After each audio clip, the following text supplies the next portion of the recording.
છેતરપિંડીના ગુનામાં પકડાયેલ ઇસમને પાસાના કાયદા અંતર્ગત જેલ ધકેલતી સારોલી પોલીસ કમિશનર અનુપમસિંહ ગેહલોત સાહેબ તથા ખાસ પોલીસ કમિશનર સેક્ટર 1 તથા નાયબ પોલીસ કમિશનર ઝોન 1 તથા મદદનીશ police commissioner B division Surat શહેરનાઓએ વિશ્વાસઘાત તેમજ છેતરપિંડીના ગુના કરવાની ટેવવાળા લોકો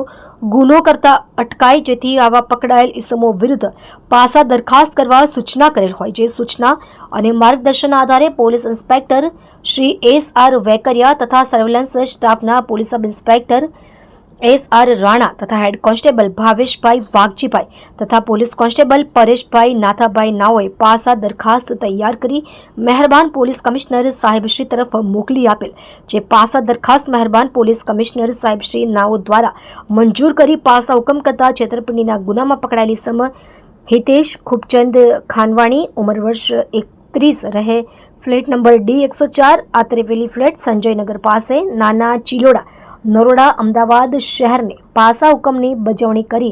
મધ્યસ્થ જેલ રાજકોટ ખાતે મોકલી આપી પ્રશંસનીય કામગીરી કરેલ છે. આપ જોઈ રહ્યા છો ગુજરાતની સૌથી પહેલા ખબર આપતી Surat Express News channel, director Rajesh મંગલેની સાથે.